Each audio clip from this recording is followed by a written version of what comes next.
उजगावमधील सार्वजनिक मंडळाच्या गणपतीचं घरगुती गणेश विसर्जनादिवशी विसर्जन करण्यात येतं. गुरुवारी मंडळांनी डीजेच्या दणदणाटात आणि विद्युत रोषणाईत वाजत गाजत बाप्पाची मिरवणूक काढत निरोप दिला. सजवलेल्या ट्रॉलीतून लाडक्या गणेशाची उजगावच्या मुख्य प्रवेश कमानीपासून मंगेश्वर मंदिर मार्गे ही मिरवणूक काढण्यात आली. मिरवणुकीच्या सुरुवातीला असणाऱ्या संयुक्त मंगेश्वर गल्ली मंडळानं डॉल्बीला फाटा देत मिरवणुकीत पारंपरिक ढोल ताशांना पसंती दिली.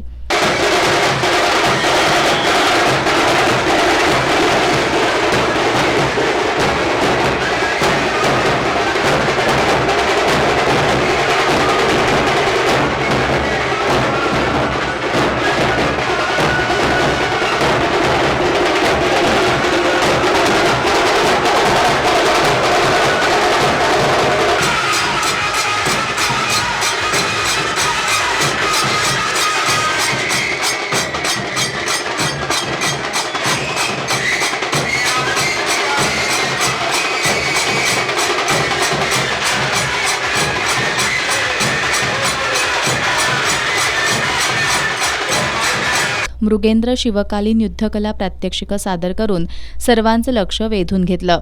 महिलांनी झिम्मा फुगडी खेळत आनंद लुटला. सरपंच मधुकर चव्हाण, एन.डी. वाईंगडे, अभिजित खाडे, सचिन राठोड, गणेश मोरे, सुनील येवलुजे, उत्तम पोवार, अनिल दळवी आदी उपस्थित होते.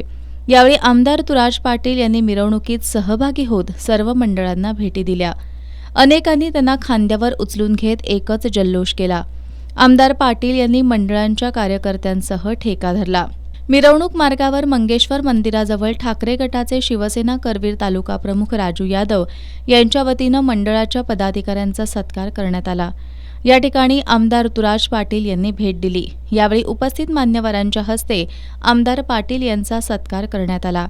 यावेळी कोल्हापूर प्रेस क्लबचे अध्यक्ष शीतल धनवडे, शिवसेना ठाकरे गट जिल्हाप्रमुख संजय पवार, करवीर तालुका प्रमुख राजू यादव, शरद माळी, विक्रम चौगुले, विराग करी, वैभव पाटील, योगेश लोहार, बाळासाहेब नलवडे, महेश उत्तुरे आदी उपस्थित होते.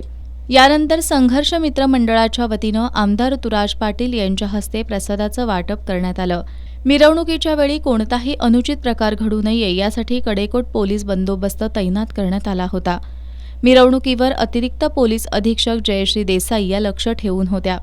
मिरवणुकीच्या वेळी मिरवणूक मार्गात असणाऱ्या विद्युत तारांना कुणाचा स्पर्श होऊ नये यासाठी महावितरणकडून वीज पुरवठा खंडित करण्यात आला होता.